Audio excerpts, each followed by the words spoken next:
On Monday, I made the case that once the task is clear, the next big lever is role, not fake roleplay, not pretend you are brilliant, actual expertise, actual seniority, and an actual thinking posture. That is what changes the answer. Because AI does not just respond to the task, it responds to the lens you assign. And if the lens is generic, the output usually gets generic too. That is why prompts like this underperform. You are a helpful assistant.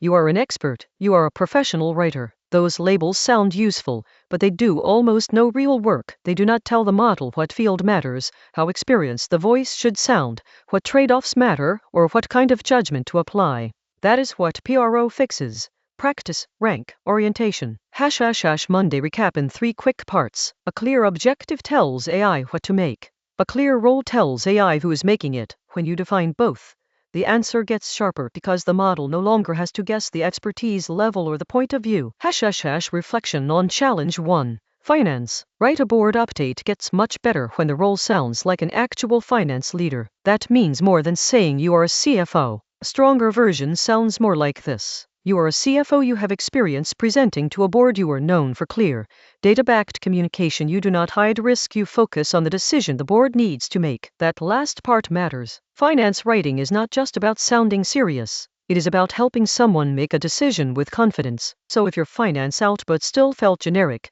the missing piece was probably not more data. It was better orientation. # Reflection on Challenge 2.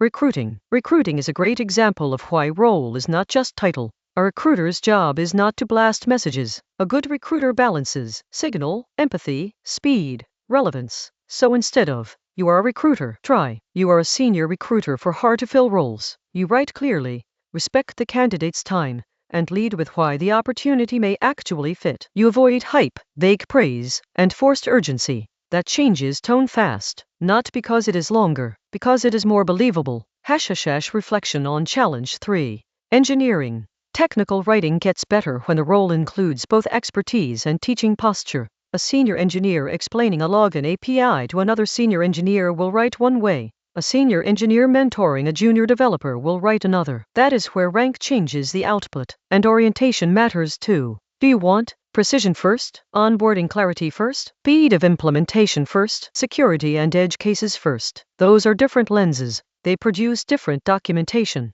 # Tips and tricks from this week. First, stop using helpful assistant unless the task is trivial. Second, define role with all 3 parts: domain expertise, level of experience, thinking priorities. Third, when the answer feels flat, ask yourself, did I define a worker or a perspective? A title alone is often not enough. Fourth, for repeated work, save your best roles. If you keep needing a CFO voice, a senior recruiter voice, or a technical mentor voice, do not rebuild them every time. Name them, reuse them. That is where prompting starts turning into a system. # CTA. Take one prompt from this week and upgrade only the role. Do not change the objective yet. Just improve the lens. Next Monday, I'll move to the third ORC element, context, because even the right expert will still guess wrong if the situation is blurry.